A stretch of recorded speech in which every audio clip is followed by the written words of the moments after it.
Every day what seems to turn into love. Give your heart and soul to me. Hello everyone, welcome back to my channel. Chat खत्म हो चुका है and it was mix reviews. I am sure कुछ लोगों के लिए बहुत अच्छा गया होगा, कुछ के लिए अच्छा नहीं गया होगा, and it's a part of life, but we need to look forward and concentrate on other exams. The main exams that will be coming up right now is SNAP, ZAT, which is something everyone looks out for कि हाँ ये अब crack करना है, if not CAT.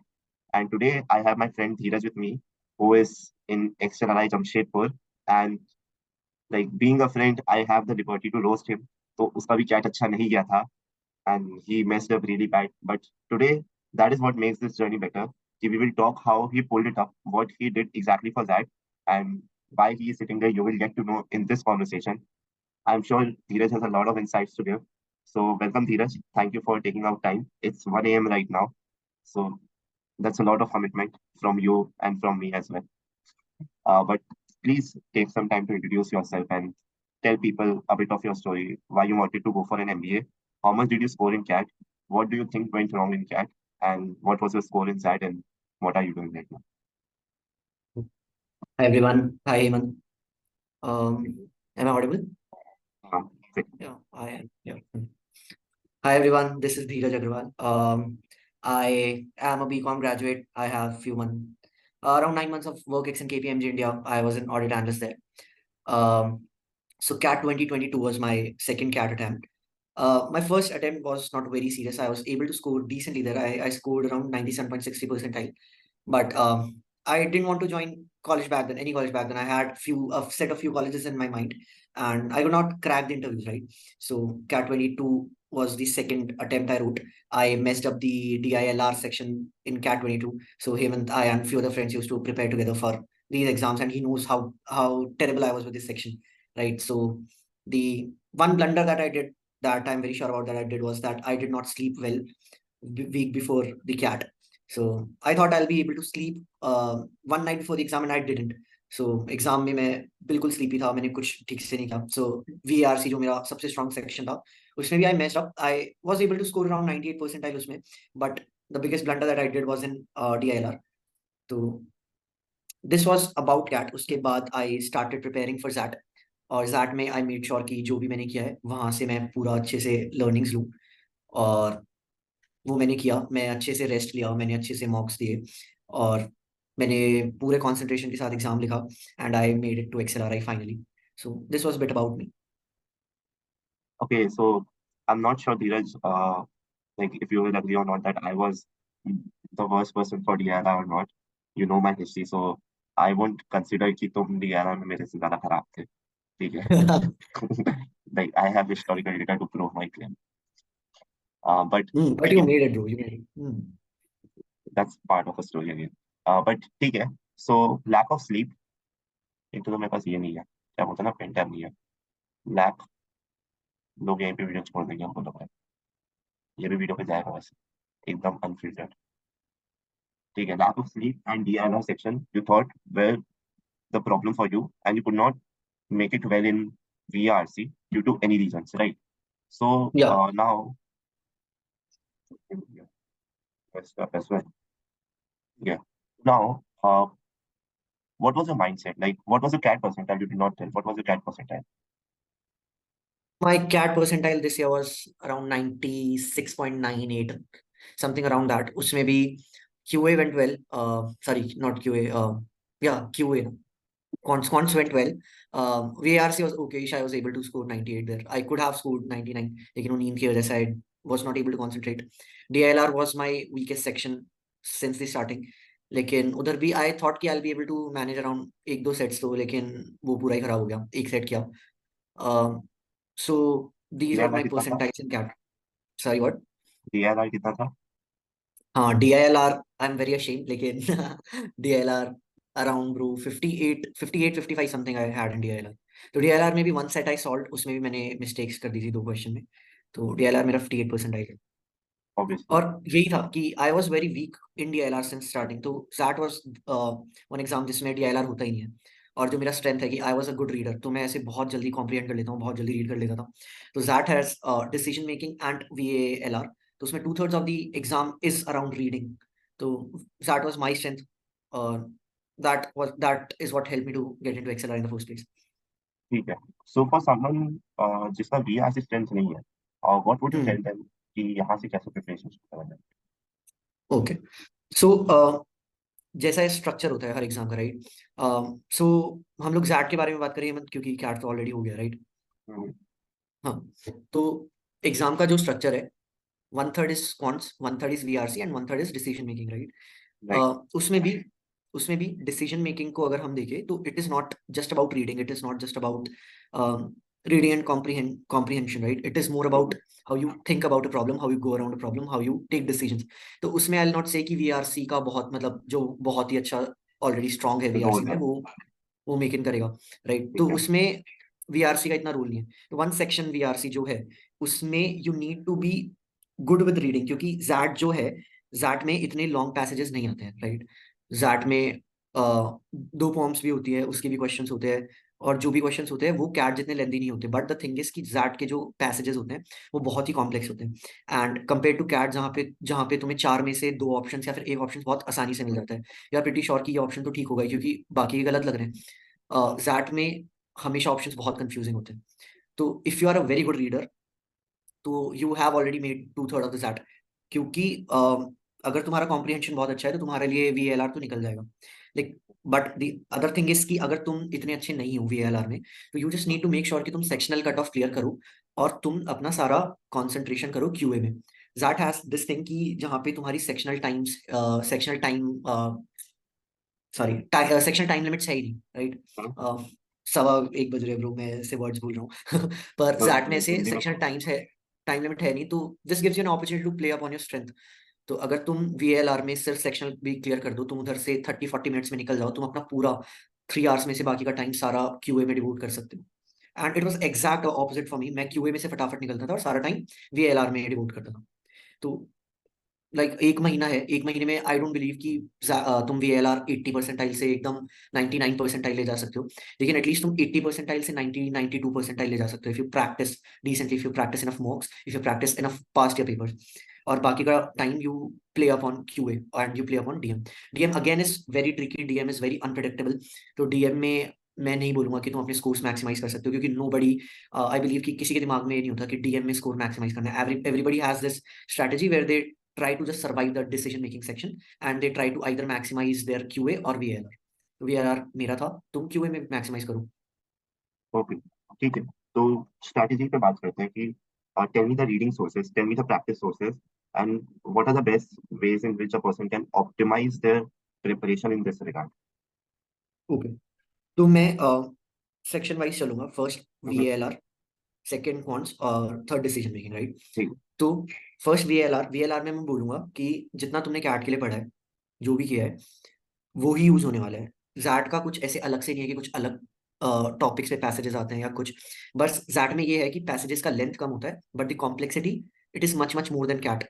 और उसके साथ दी questions, the options, तो तुम्हें इतने कंफ्यूजिंग ऑप्शंस मिलेंगे, कैट के कंपैरिजन में बहुत ज्यादा ऑप्शंस मुश्किल होंगे। And the third thing is कि जो उसमें 2 फॉर्म्स आती हैं जैट में, it is very difficult to comprehend, right? तो फॉर एग्जाम्पल मैंने लास्ट जो दिया था जैट, उसमें जो 2 फॉर्म्स थी, तो आई रिमेंबर मैं पोम्स को रीड किया और मैं क्वेश्चन रीड किया, एंड आई मेरे दिमाग में जो थॉट था वो ये था कि ये क्वेश्चंस इसी पॉइंट से पूछा गया है क्या, क्योंकि इतना इन्फर करना था उन क्वेश्चंस में जिसका कोई सेंस ही नहीं बन रहा था। तो मैंने बस वो पॉइंट्स के क्वेश्चन छोड़े और मैं आगे बढ़ गया। एक दो मैंने शायद अटेम्प्ट किए थे, बाकी मैंने छोड़ दिए थे। तो द थिंग इज कि तुम्हारा कैट का प्रिपरेशन ही यहाँ पे यूज होगा, but the complexity is much much more. इसके लिए what I would suggest is, क्योंकि इतना टाइम नहीं है, तो start with the past year XAT papers. तो past year XAT papers are amazing, ठीक है? उसमें जो तुम्हें रिसोर्सेज में जो तुम्हें पैसेजेस मिलेंगे, पॉइंट्स मिलेंगे, उससे अच्छे तुम्हें कोई भी मॉक्स में कोई भी जगह पे रिसोर्सेज नहीं मिलेंगे। तो पास्ट ईयर के जैट के मॉक्स दो, पास्ट ईयर के जैट के वीएलआर सॉल्व करो, मजा आ जाएगा। अगर किसी उसके ने, अलावा अगर तुम, हाँ, हम्म, अगर किसी ने एग्जॉस्ट कर दिए मॉक हाँ, पेपर, तब कहाँ से करा जाए? तो उसके लिए भी तुमने अगर अ, मैं बोलूंगा कि एरिस्टोटल तुमने अगर, 99 ये सब, I think sorry, we had a bunch of PDFs ना, एरिस्टोटल 99, आरसी 100, हाँ हाँ हाँ सब। हाँ, यार पर्सनली मेरे को क्या लगता था कि जो आईएमएस के मॉक्स हुआ करते थे ना कैट के, तुझे भी याद होगा, तूने भी दिए थे, हम लोग डिस्कस भी करते थे लोग। तो उसमें जो आईएमएस के जो कैट के मॉक्स होते थे, उसका जो वीआरसी सेक्शन है वो ही जैट की टफनेस को आई बिलीव मैच करता है। बाकी करियर लॉन्चर या टाइम के जो भी वीआरसी होती है वो it is one notch below. तो अगर तुम्हें प्रैक्टिस करना है तो भाई आईएमएस के जो वीआरसी पोर्शन होता है अमेजिंग होता है, अमेजिंगली डिफिकल्ट और अमेजिंग तुम्हें उसका वो मिलेगा, एक स्ट्रक्चर मिलेगा सॉल्व करने का। तो उसके वीडियो सोल्यूशंस भी काफी अच्छे होते हैं। तो अगर तुम वो कर सकते हो तो वो कर लो। नहीं तो इट इज कि तुम कुछ भी सॉल्व कर लो, मतलब कोई भी मॉक ले लो, पास्ट ईयर का मॉक की पीडीएफ अगर तुम्हें मिल जाए, या प्रेजेंट वाले मॉक्स जो तुमने पहले सॉल्व नहीं किए हो वो सब। और आई बिलीव कि जैट के इनफ पेपर है कि तुम नहीं कर पाओगे एग्जॉस्ट एक महीने में। तो हम्म। जैट फर्स्ट तुम्हारा होना चाहिए कि जैट का तुम वीआरसी सॉल्व करो पास्ट ईयर जैट। देन तुम आईएमएस के अगर तुम्हारे पास मॉक्स हैं या पीडीएफ है वो करो। एंड देन तुम करियर लॉन्चर के टाइम भी कर लो, या जो तुम्हें मटेरियल ऑनलाइन मिलता है। एऑन एसेज मुझे बहुत पसंद है। एऑन के एसेज में सेम चीज होती है कि लेंथ कम होती है, कॉम्प्लेक्सिटी बहुत ज्यादा होती है। तो अगर तुम्हें वैसे रीड करना है कि तुम पैसेजेस ऐसे डायरेक्टली रीड नहीं कर रहे हो, तो तुम एऑन एसेज पढ़ सकते हो, अमेजिंग।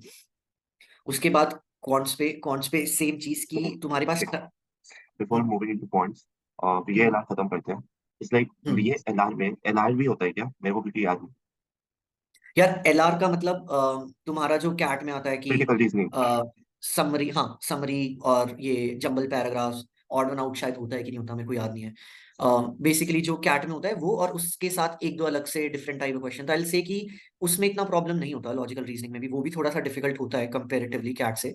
लेकिन जो असली जो टफनेस होती है वो उसके पैसेजेस में, स्पेशली होम्स में होती है। तो अगेन कि तुम जैट के पास या पेपर कर लोगे तो आई डोंट थिंक कि तुम्हें कुछ दिक्कत आनी चाहिए। हाँ, तो ये बताओ, अगर किसी को ऐसे में प्रॉब्लम है तो should they practice grammar a bit, so that जो भी ग्रामर के क्वेश्चंस आएंगे वो एटलीस्ट मतलब फ्री मार्क्स की तरह मिल जाए? और इस नहीं, ग्रामर ऑल्सो बिट टफ? नहीं यार, आई बिलीव कि अगर तुम्हारे बेसिक जो ग्रामर के रूल्स होते हैं, सी मैंने फिफ्थ स्टैंडर्ड पढ़ा ही नहीं था, तो मेरे को आज तक टेंस नहीं आते। मेरे को ग्रामर जीरो आती है, मेरे को पास्ट प्रेजेंट पार्टिसिपल ये भी नहीं आता। ठीक है, लेकिन जैट में कभी जैट में या कैट में कभी ग्रामर का यूज होता ही नहीं है डायरेक्टली, राइट। आईएफटी अगर तुमने दिया तो आईएफटी में आते हैं ग्रामर के क्वेश्चन थोड़े बहुत। ठीक है, वो मैं स्किप कर देता था। जैट में कुछ ग्रामर ऐसे डायरेक्टली ग्रामर नहीं पूछेंगे तुमसे। तुमसे नॉर्मल छोटे मोटे अगर ग्रामर से रिलेटेड पूछ लेंगे तो भी तुम वो ग्रामर की बुक रीड किए बिना कर लोगे। तो मैं सजेस्ट करूंगा कि तुम ग्रामर में इतना टाइम वेस्ट ना करो जितना तुम अपनी रीडिंग कैपेबिलिटीज को बढ़ाने में या मेंटेन करने में करो। ठीक है। And again this is very subjective. अगर तुम पास्ट ईयर के एक दो मॉक सॉल्व करते हो एंड यू फील लाइक कि इनफ ग्रामर के क्वेश्चन है, विच आई डोंट फील पर्सनली, अगर तुम्हें लगता है कि इनफ ग्रामर के क्वेश्चन है एंड अगर मैं ऐसे मेरे कॉन्सेप्ट रिवाइज कर लूंगा या कर लूंगी तो I be able to score more, then you are so welcome. तुम रिवाइज करो, डिवोट सम टाइम, और हो जाएगा। लेकिन आई सजेस्ट कि पहले एक दो लास्ट ईयर के पेपर्स देख लो तुम, तो तुम्हें एग्जैक्टली पता चल जाएगी होता क्या है उसमें। ठीक है। So is it all about VRC or are we missing something? I think we have pretty much covered everything. I'll give my point of view from someone who did not have really good VRC. I used to really practice a lot of para summaries, para symbols that helped me a lot. I think the reason, even in chat, it helped me a lot, and uh, you can devote time and figure things out.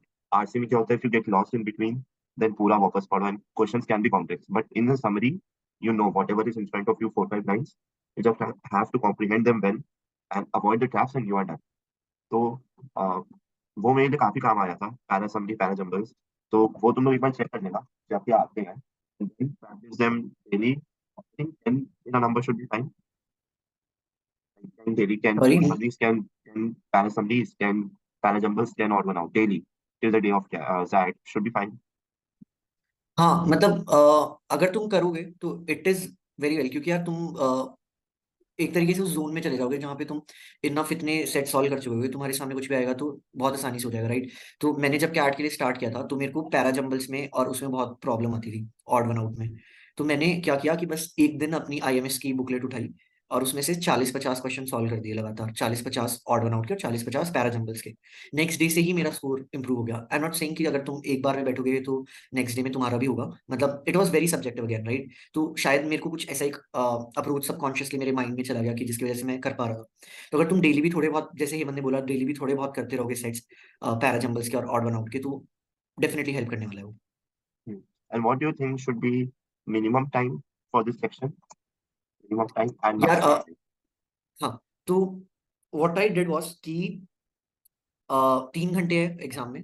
Decision making को तुम्हें इतना time नहीं देना है, right. 30 minutes में decision making हो जाएगा। 30, हाँ हो जाना चाहिए 30-35 मिनट्स में। 2.5 घंटे है तुम्हारे पास, ढाई में से इफ यू आर, तुम्हें चूज करना है कि तुम्हें मैक्सिमाइज किस में करना है। फॉर एग्जाम्पल मेरे को वीएलआर में मैक्सिमाइज करना था, तो मैं फटाफट से 40 मिनट्स पहले, अराउंड 40 मिनट्स, 1 घंटा, 1 घंटा समझ लो, 1 घंटा मैं वीएलआर में देता था। उसके बाद मैं क्वांट्स में चला जाता था, क्योंकि क्वांट्स में भी मुझे काफी टाइम लगता था, मैं काफी स्लो था क्वांट्स में। और क्वांट्स को मैं सॉल्व करने के बाद आई मेड श्योर कि मेरे पास इनफ टाइम हो, राइट, आखिरी आधा घंटा या 20 मिनट्स कम से कम हो, कि मैं वापस वीएलआर में जाऊं और जो मेरे क्वेश्चंस बच गए वो मैं वापस कर दूं। तो मैं around 1 hour 20 minutes, 1 hour 15 minutes तो सिर्फ वीएलआर में देता ही था, क्योंकि मेरे को वहीं पे स्कोर मैक्सिमाइज करना होता था।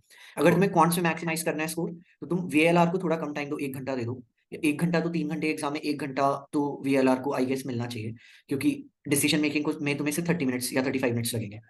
तो 1 से 1.5 घंटा दो तुम उसमें वीएलआर में, डिपेंड्स ऑन कि तुम्हें मैक्सिमाइज कौन से करना है वीएलआर में। आई थिंक तो मैंने जो व्हाइट बोर्ड में लिखा है वो तुमको दिखाई दे रहा है? अम्म, नीचे वाला क्या है, VRC is not your strength, become good with reading. यार उसके बाद नहीं नहीं दिख नहीं, रहा। सेकंड पेज पे। सेकंड पेज नहीं दिख रहा मुझे, सिर्फ फर्स्ट पेज दिख रहा है। सेलेक्ट करो, सेकंड पेज दिखेगा। सेकंड पेज कैसे आएगा, तू स्क्रॉल करेगा क्या? तेरे को अपने यहाँ पे करना पड़ेगा शायद स्क्रॉल, देख नीचे में है, नीचे नहीं पेज दिख का ऑप्शन है। पेज 1 बाय 1, 2 बाय 1, जहाँ पे हाँ, ये वन ही दिख क्वेश्चन। रहा है ब्रो मेरे को। अच्छा अच्छा, वेट, मैं खुद कर सकता हूँ क्या, सॉरी, इतना जूम से मेरा वो है। हाँ हाँ, अब दिख रहा है। Whatever done for CAT will be, हाँ अब मुझे दिख रहा है, राइट। एक बार पढ़ के देख ले, did we miss something? Whatever done for cat will be sufficient, just the complexity is more and options are close. Not stick much on the poems, read but do not comment on them a lot. हाँ, this is definitely true कि poems में इतना time waste मत करना, क्योंकि बहुत chances है वो नहीं आएगी समझ में। Solve past years art papers, nothing better. Absolutely. Aristotle 99, RC 100। यार Aristo, to be honest, Aristotle 99 और RC 100 मैंने नहीं पढ़ा, तो अगर तुझे सही लगता है तो इट इज फाइन। IMS, हाँ IMS CAT RC, yes IMS CAT के आरसी अच्छे होते हैं। Aeon essays daily reads not full articles, हाँ। एऑन एसेस अगेन कि अगर तुम्हें पढ़ने हैं, कुछ एक्स्ट्रा करना है, क्योंकि ये टाइम मोर, अगर तुम ज्यादा टाइम पैसेजेस सॉल्व करने में डिवोट करोगे वो ज्यादा अच्छा रहेगा। लेकिन अगर तुम एग्जॉस्ट कर चुके हो, तुम्हें बस रीड करने का मन कर रहा है, तो nothing better than Aeon essays I believe. Practice para summary, para jumbles, ठीक है।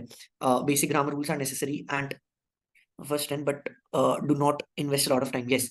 ऑल्सो अगर तुम्हें नहीं नहीं भी आते ना ब्रो ग्रामर के रूल्स, तो भी it is fine, do not be scared, क्योंकि मेरे को भी नहीं आते ग्रामर के रूल्स।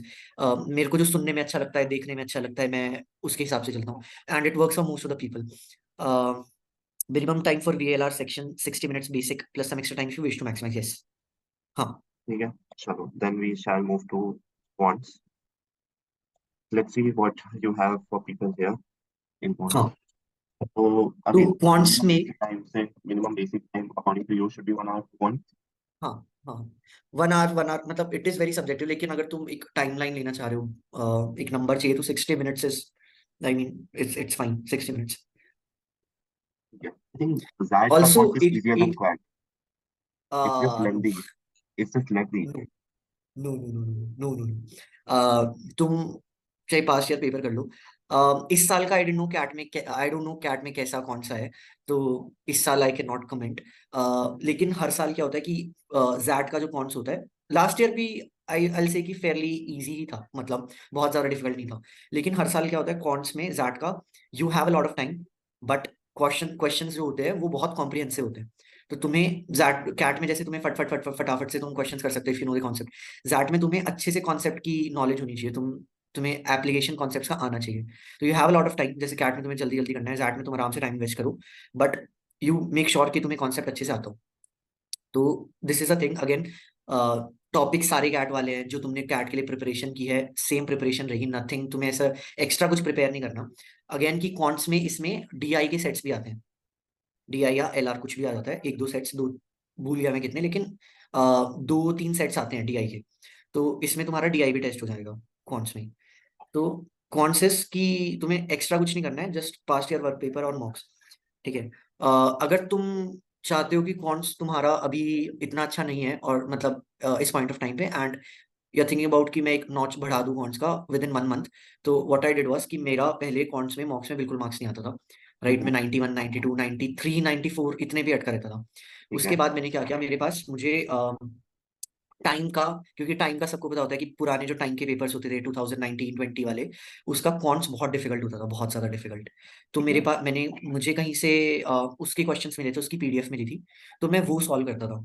और मैं वेरी टाइम लगा लेता था कि मैं 20 मिनट्स में 40 मिनट्स में कितने क्वेश्चन सॉल्व कर पा रहा हूँ, और वो भी टाइम टाइम के पुराने मॉक्स के। तो उसने बहुत हेल्प की, मेरा स्कोर सीधा 92-93 से 98 पे जंप कर गया within I guess 20 days या 25 डेज। तो आई होप कि अगर तुम करो तो तुम्हारे लिए भी ये चीज काम करे। तो कॉन्ट्स में कि अगर तुम बेसिक कॉन्सेप्ट से काफी ज्यादा मतलब कंफर्टेबल हो, नॉर्मल क्वेश्चंस अगर तुम अच्छे से बना पा रहे हो, तो take it a notch up, थोड़े मोर अच्छे ज्यादा डिफिकल्ट क्वेश्चन सॉल्व करो। और टाइम अपना सेट करके रखो, मैं कि 1.5 मिनट में मैं कर सकता हूँ कि नहीं, या 40 मिनट्स में मैं 20 क्वेश्चन कर सकता हूँ कि नहीं। उससे तुम्हारा बहुत हेल्प होने वाला है कॉन्ट्स में। बाकी अलग से कुछ नहीं करना है कि जैट में कुछ अलग से किया कॉन्ट्स में कंपेयर टू कैट, सेम चीज होता है सब। एक बार लास्ट ईयर के पेपर्स अगेन मैं बार बार बोल रहा हूँ देख लेना, क्योंकि उसमें डीआई के सेट्स होते हैं, और वो अच्छे सेट्स होते हैं, कॉम्प्लेक्स सेट्स होते हैं। और ज्यादा कई बार वो ही मेक और ब्रेक करते हैं, क्योंकि काफी लोग कॉन्ट्स पूरा कर लेते हैं, बट डीआई बहुत कम लोग अच्छे से कर पाते हैं। तो वो देख लेना, उसमें लास्ट ईयर के कुछ पेपर से डीआई की अच्छी प्रैक्टिस हो जाएगी। तो कॉन्ट्स का भी यही है। डिसीजन मेकिंग पे चले, या do you have something Did we for miss something counts? here? Sorry. Did we miss something here while writing? Let me read once. Waste time 60 minutes. Questions are lengthy and comprehensive. Concept and its application should be very clear. Cool. Geometry has a better weightage in ZAT. Do not skip if possible. हाँ, agree. Geometry का CAT से काफी ज्यादा weightage होता है XAT में। Plus for people who are not very comfortable with geometry, मैं भी, मेरा वीकेस्ट सेक्शन था ज्योमेट्री। तो मैंने क्या किया था कि मैंने बेसिक जो ज्योमेट्री के क्वेश्चंस थे एटलीस्ट वो कर लिए थे अच्छे से, तुम्हारी बुक से, या फिर मेरे पास आई कॉन्टा का भी एक सब्सक्रिप्शन था पुराना, तो मैंने उसमें से भी ज्योमेट्री के बेसिक क्वेश्चंस कर लिए थे। तो आई मेड श्योर कि अगर ज्योमेट्री के क्वेश्चन आते हैं, और ज्योमेट्री के इजी क्वेश्चन आते हैं, जो कि आएंगे ही, अगर काफी सारे ज्योमेट्री के क्वेश्चन आएंगे, तो मैं इजी वाले एटलीस्ट सॉल्व कर लूँ, मैं ऐसे आसान क्वेश्चन को ना छोड़ूं। तो अगर तुम बहुत कॉम्प्लेक्स क्वेश्चंस नहीं सॉल्व कर पा रहे ज्योमेट्री के मेरी तरह, तो बेसिक्स कर लो यार, क्योंकि अगर इजी आ गया तो तुम फटाफट आइडेंटिफाई करोगे और सॉल्व कर दोगे। Time previous year mock of 2019, 20, even 21, मतलब जो भी तुम्हें टाइम का मिले मॉक, पुराने या फिर नए, उसके कॉन्ट्स टाइम का अच्छा होता है। Be a good practice source since they are on the tougher side. Cool. Take QA notch up if you are decently comfortable with the section already. Previous year papers are necessary. Previous year paper से XAT के लिए कुछ अच्छा नहीं है। मैंने इस साल क्योंकि आई वॉज वर्किंग, तो मेरे पास बहुत ज्यादा टाइम नहीं होता था, और मेरा बिजी सीजन रहता था। Also I got very sick, तो मेरे पास इतना टाइम नहीं था कि मैं बहुत कुछ कर सकूं। तो मैंने क्या किया, मैंने सिर्फ जैट के 3-4 क्वेश्चन पेपर पास्ट ईयर के सॉल्व किए, और आई मेड इट जैट में फेयरली। तो even if you do not go for क्या मॉक टेस्ट, अगर तुम सिर्फ पास्ट ईयर भी कर लोगे तो बहुत हेल्प करेगा।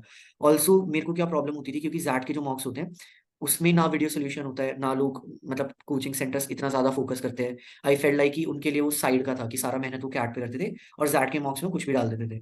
तो दिस वॉज वन थिंग कि मेरे को ऐसे कंफर्टेबल फील नहीं होता था जैट मॉक से। तो मेरे लिए पास्ट ईयर जैट पेपर ही सबसे अच्छा रिसोर्स हुआ करता था। Solve basic Right. Geometry questions और notes sincerely done.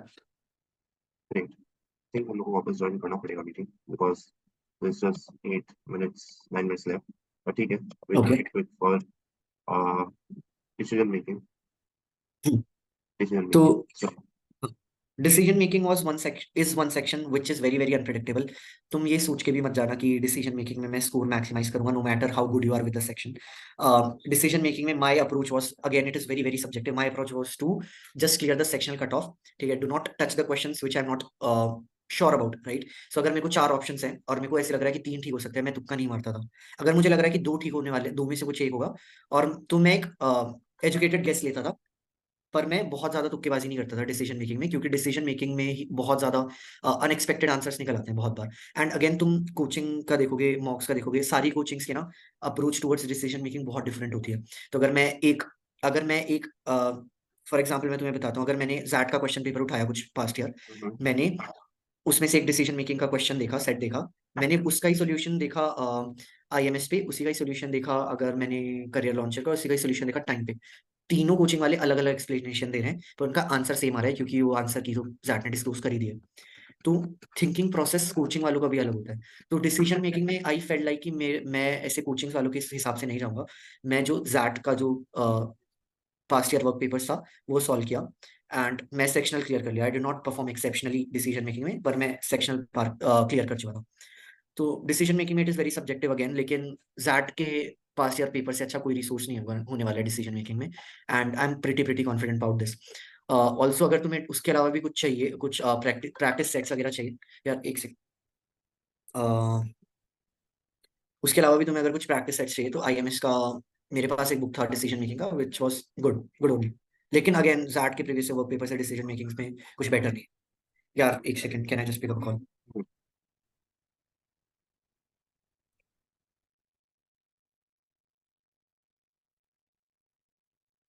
So while Dheeraj is away, I'll tell you in QA what worked out for me. I scored decently well in QA, and what actually helped me was the basics to stick KI. I used to practice lengthier questions. I was constantly trying to make my stronger section much stronger every day. What I mean by that is कि मैंने QA को कभी out of touch नहीं किया. What happens? A lot of people get out of touch with QA to ramp up their preparation and decision making and all. Don't get into that flow. You don't compromise your strong section to just become like trying to become well in some other section. Want strong है तो करो. Decision making is a new section. Obviously, it will require you some kind of commitment, but that does not mean you leave out your strong section like wants or VRC and then think कि तुम पार कर लोगे. Decision making, as Dheeraj told, should be enough to clear cutoff. If you can maximize, well, good and well. But you should not go with the mindset कि यही मेरा make or break section होने वाला है. This should be your I would say lucky section. अगर हो गया तो बढ़िया, वरना फिर नहीं तो सेक्शनल कट ऑफ लेके ही खुश रहो. It is like very unpredictable answers. You when you practice previous year question, you will literally say at least in 2022 definitely you will say 2023 वाला कि ये तो आंसर हो ही नहीं सकता. And that was literally the answer there. And once the answer is out, the coaching center or anyone will give absurd explanation to make sure that they like look right, which you will never accept with your conscious mind. So uh, don't rely a lot on decision making section, but if it works out good for you, think you are God's favorite child. Yes. Or also one thing to add कि since you're just coming writing the CAT exam, right? तो ZAT छोड़ के, decision making को छोड़ के, that as an exam is very very predictable. तो जो ये तुम अगर पास ईयर सॉल्व भी करोगे तो तुम देखोगे कि सिमिलर लेवल ऑफ डिफिकल्टी ही है, सिमिलर सेट ऑफ मतलब सिमिलर टॉपिक ऑफ क्वेश्चंस, उसका टॉपिक्स का शेयर वो भी सेम ही रहता है, किस तरह के क्वेश्चंस आते हैं वो भी काफी सिमिलर रहता है। तो अगर एक बार तुम कंफर्टेबल हो जाओगे, once you get a hang of it, तो you will be able to perform very very well, क्योंकि इसमें सरप्राइज एलिमेंट्स नहीं, एटलीस्ट मैंने जितने भी पेपर सॉल्व किए सरप्राइज एलिमेंट्स ऐसे कुछ थे नहीं एक्सेप्ट डिसीजन मेकिंग। तो this is the one exam जो तुम फोड़ सकते हो, और अगर तुम ठीक सेट ऑफ माइंड से जाओगे तो तुम अच्छा कर लोगे इस एग्जाम में। Do not be scared, just do not forget to solve the past year work paper, sorry past year papers XAT का, एंड मेक श्योर कि तुम अच्छा एनालिसिस करो उनका। अगर if you मतलब are you if you are done with all of those exams, if you utilize all those past year papers, then you should go on to other mock test, but not before that, right? तो Hmm. XAT का exam, XAT का past year papers is what I suggest. Okay, final few words. So IMS का GK compendium I think is enough for GK passing GK. I think it was more than enough for me. Tell me in very brief in 30 seconds about essay. Essay का क्या करना चाहिए?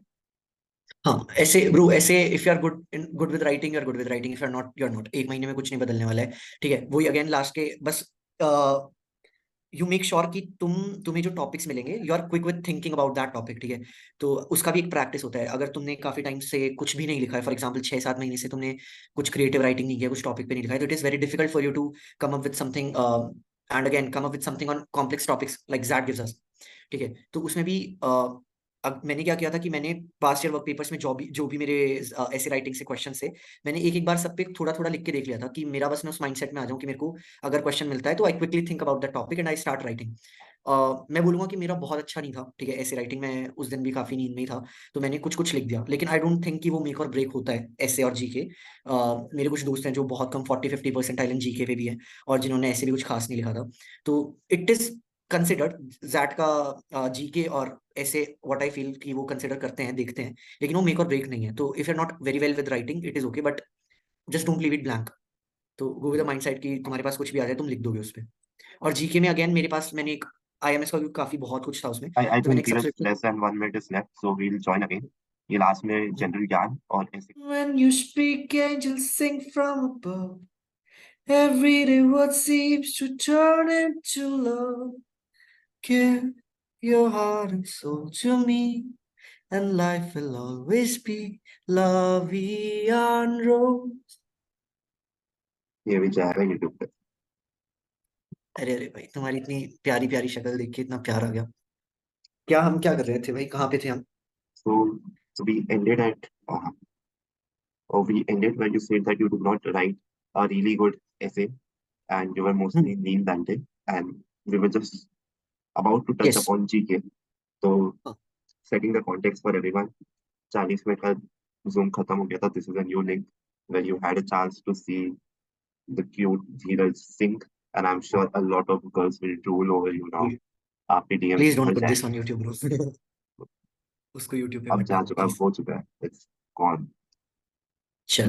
तो तो मैं GK के बारे में बता रहा था, राइट? तो हम्म, यार आईएमएस का ना कवर करना बहुत मुश्किल हो रहा था मेरे लिए, क्योंकि मुझसे नहीं मैं रट नहीं पाता बिल्कुल भी चीज़ों को। तो what I did was I bought this, क्या था, जीके मोजो करके एक सब्सक्रिप्शन था, राइट? उसमें से उन्होंने ऐसे 12 महीने की 12 पीडीएफ्स मेरे को दी थी। मैंने बस वो रट ली थी, and I got around 98 percentile, 99 percentile in GK. तो लास्ट ईयर मेरा कुछ 44 था उससे पहले वाले टेम में। तो मैं वो नहीं बोल रहा कि उसको करने से सब आ जाएगा, but it was bit easier to learn. वो रट्टा मारने में थोड़ा सा था। तो अगर तुम ऐसे 200-250 रुपये खर्च कर सकते हो तो कर लो, उसमें वो डिसेंट इनफ था। अम, उसके अलावा ऐसे का इतना टेंशन मत लो, इतना स्ट्रेस मत लो। वो मेक और ब्रेक है नहीं। तो जस्ट मेक श्योर कि you are in the right state of mind, कि क्वेश्चन आए और तुम लिख दो। तो उसके लिए जो जैट के पहले वाले क्वेश्चन आए, वैसे प्रैक्टिस करते रहना 1-2 दिन, मतलब हर दिन एक एक कर देना एग्जाम से पहले। और कुछ भी लिख लेना यार उससे रिलेटेड, अगर तुम्हारे दिमाग में नहीं आ रहा थोड़ा गूगल कर लो फिर लिख लो। बस तुम्हें उस माइंड स्टेट में आना है कि जहाँ पे कुछ भी एक स्टेटमेंट दिखे तुम्हें लिखने को बोले, और तुम लिख दो। And if you are good with writing, try to write it well, try to show your writing skills. ठीक है, उससे वो तो चेरी ऑन द केक हो गई। बट अगर तुम इतने अच्छे नहीं भी होते, ऐसे स्ट्रेस लेने वाली बात नहीं है, क्योंकि मैंने भी बहुत खराब लिखा था। जीके भी और जीके में भी एक बात है कि I know a few friends यार, जिनका जीके में 50 परसेंटाइल भी था, 40 भी था, 60 भी था। ठीक है, तो अगेन दैट इज कंसिडरिंग कि वो लोग भी यहाँ पे है, तो जीके इज नॉट मेक और ब्रेक। लेकिन अगर उनको डिसीजन मेकिंग लेना ही हुआ, लास्ट में डिसीजन लेना ही हुआ, दो कैंडिडेट्स के बीच में उनको कुछ नहीं मिल रहा, तो जीके वो कंसिडर करेंगे, राइट? तो इतना स्ट्रेस लेने वाली बात नहीं है जीके और वो, लेकिन ट्राई की तुम अच्छा कर लो।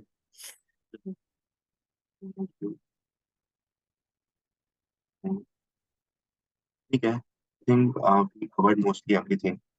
Just another thing, what was your mindset? How did you come over it कि हाँ ठीक है अब करना है, क्या इतना अच्छा नहीं किया फिर भी, and what did you think, like how did you like get free from the clutter, that pressure, everything, and then decided to sit back? हाँ यार, you guys know it right? तो जैसे ही हमारा वो आंसर किया आया था, और तो हम लोग का सबका कॉल हुआ था कि भाई तेरा कितना बन रहा है, तेरा कितना बन रहा है। हम लोग ग्रुप में से 8-9 लोग थे, राइट? तो हमने ऐसे डिस्कस किया था, और सबको पता था कि मेरी लग गई। और मैं काफी डिसअपॉइंटेड था, काफी ज्यादा। क्या 22 दिया ना, 23 दिया था? 22 22, दिया ना? I हाँ तो क्या 23. सॉरी ब्रो, 2 बज रहे हैं। क्या 22 वॉज दी एग्जाम जो मैंने सोचा था कि मैं 99 लेके आऊंगा, क्योंकि मेरा इतना प्रिपरेशन था, लेकिन वो नींद की वजह से और डीएलआर की वजह से हुआ नहीं था। It's very difficult to come out of that shock, right? मैंने थोड़े लोगों से, मतलब मैं एक हफ्ता सड़ के रहा, मैंने बहुत सैड रहा, मैं एक हफ्ता कुछ नहीं किया मैंने। मैं उठा, खाया पिया, सो गया, 4 लोगों से बात की, that was it for 1 whole week. Just 1 second sorry. उसके बाद मेरी तबीयत खराब हो गई थी, लेकिन आई वाज श्योर कि मेरे पास आखिरी एग्जाम है लिखने के लिए, जैट, और इसको मैं ऐसे तो नहीं छोड़ूंगा। मतलब मैं अपना बेस्ट देने वाला हूँ, फिर देखा जाएगा क्या होगा। तो it is very important for you to understand कि कैट के बाद भी एग्जाम है, कैट के बाद भी लाइफ है। और अगर मैं उसी टाइम रो रहा होता कि जैट नहीं फोड़ता, तो मेरे को एक और अटेम्प्ट देना पड़ता। लेकिन XAT was my best, XLRI was my best call, और मैं उस स्टेट ऑफ माइंड से निकल पाया very quickly. That work for me and I got in year.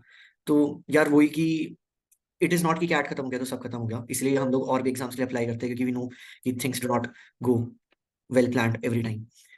तो Hmm. उसके लिए शौक से बाहर आओ और काम करो। और भाई सबसे इंपॉर्टेंट है, प्रिपरेशन हो गई तुम्हारी जो होनी थी। ठीक है, 1 महीने में बहुत ज्यादा कुछ नहीं करने वाले। बस जो हमने किया है ना अभी तक, उसको मेंटेन करके रखो। थोड़ा सा अगर तुम उसमें ऐड कर सकते हो तो करो, स्ट्रेस मत लो, और लास्ट में अच्छे से नींद लो। अगर तुम्हारी, मुझे तो लगता है पर्सनली भाई, मेरे लिए तो सबसे बड़ी चीज है कि अगर तुम्हारी नींद पूरी है ना लास्ट में और तुम स्ट्रेस फ्री हो, तो तुम फोड़ दोगे। तो दैट वाज इट, कि मैं अच्छे से सो के गया था, मैंने स्ट्रेस लिया ही नहीं। मैंने सोचा कि होगा तो होगा, मेरी प्रिपरेशन पूरी है, नहीं तो नेक्स्ट वाला तो मैं लिखूंगा ही। और इस केयरलेसनेस वाले माइंड, मतलब केयरलेसनेस ऐसे एग्जाम के लिए नहीं, लेकिन इस स्टेट ऑफ माइंड के साथ गया कि नहीं भाई आखिरी एग्जाम है ये वो, इतना मैं टेंशन लेके गया नहीं एग्जाम में, और काफी आसान था मेरे लिए फिर।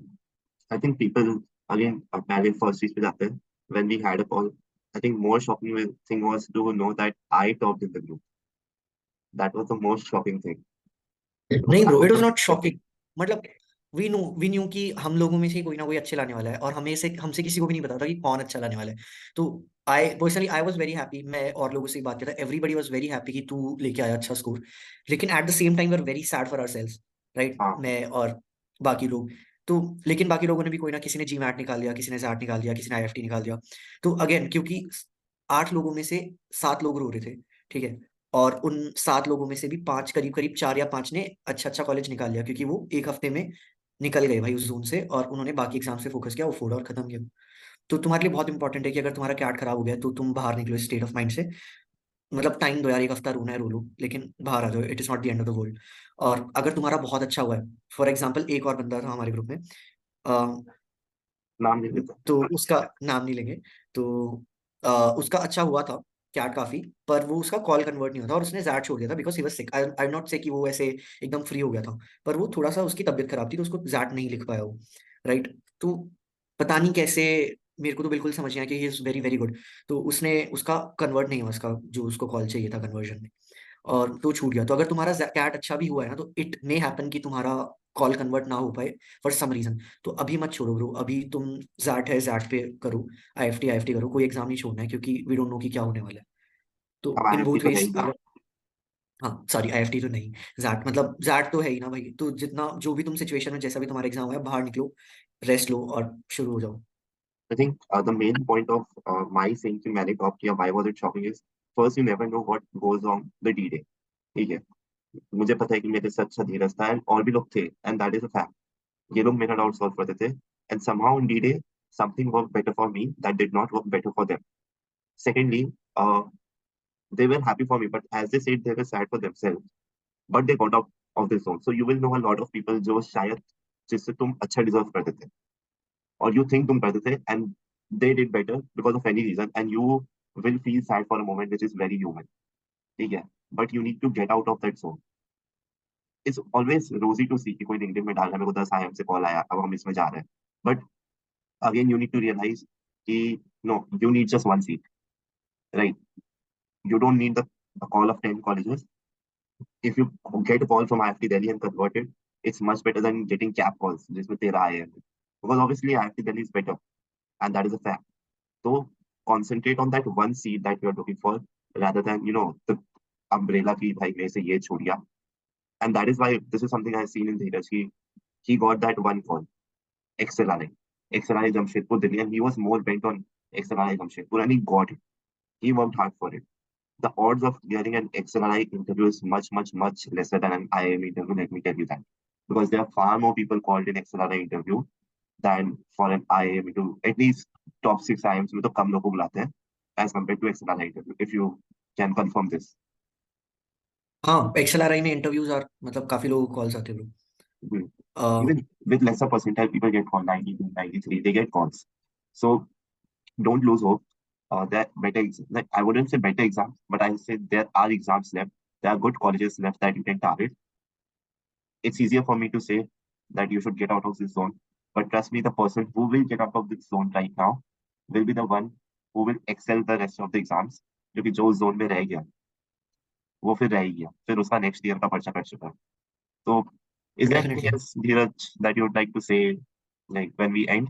Or I think we covered most of it। We also saw you singing, which was also a delight। So please don't put it on YouTube bro, please don't. यार इसको एंड करने के लिए ना मेरे पास एक बहुत अच्छा कोट है। हाँ, अगर किसी ने दी ऑफिस देखी हो, तो उसमें एक सीन होता है जिसमें ड्वाइट बोलता है रैन को कि not everything is a lesson, sometimes you just fail. तो कभी कभी तुम्हारा दिन नहीं होता, तो इसका मतलब ये नहीं है कि कोई भी दिन तुम्हारा नहीं होगा। नेक्स्ट एग्जाम तुम्हारा होगा, उससे अगला तुम्हारा होगा। तो just get out of that sad zone, या फिर जो जो भी करना है, just get out of it और कर दो भाई। बिल्कुल। मैंने देखी नहीं है, but it's a very good quote. Also, there could be a possibility that a lot of people reaching out to you that are outside it. I'm हाँ. not sure how free you are. I'm not sure if you're ready to take messages. And after also, probably people see you singing, they'll be more willing to reach out Sure to you. buddy. हाँ. So, Sure buddy. what is the preferred mode of communication, if at all you want people to reach out to you? यार, you can reach out to me on LinkedIn, तो my name is Dheeraj Agarwal. और तुम Dheeraj Agarwal XLRI भी search करोगे तो आ जाएगा मेरा नाम। I'll put in the उसके description box. हाँ, उसके साथ you can reach out to me on my Instagram. My Instagram handle is AYE.HUNNY। Honey is my pet name, तो aye honey is my user name उधर भी। और मैं मतलब इतना बिजी रहता नहीं हूँ, तो आई ट्राई टू आंसर, या फिर I'll be more than happy to talk to everybody। तो please do reach out to me, और मतलब इट्स ऑल गुड। ठीक है, कहीं भी रीच आउट करो, कोई So दिक्कत I नहीं है। can add you in my Telegram group. वहीं पे लोग डालते रहेंगे. They can directly tag you and also clear some doubts. And definitely, if someone wants to take things personal with you, which is highly likely, then it's on them. Sure buddy. So thank you so much for listening, everybody. I'm sure this will give you a lot of perspective on how to go outside. Um, just get thank you out so of that much. zone. I'm telling you, Dheeraj has been an absolutely wonderful person to interact with. तुम लोग समझ ही रहे होगे, calm, composed, talented. So you will get him as a senior if you crack that, and you'll be lucky enough to interact with him in person, which I am not lucky enough till now to. So work hard for that luck at least.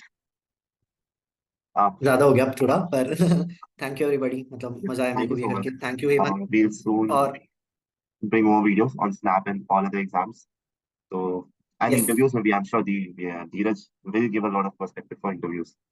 So maybe that time we'll reconnect again and see what we can do for you. Yes sir. It's another interviews. I am saying now. चलो फिर Thank करिए you, everyone. खत्म। Good day. Okay, thank you everybody. Good night. Bye bye. Good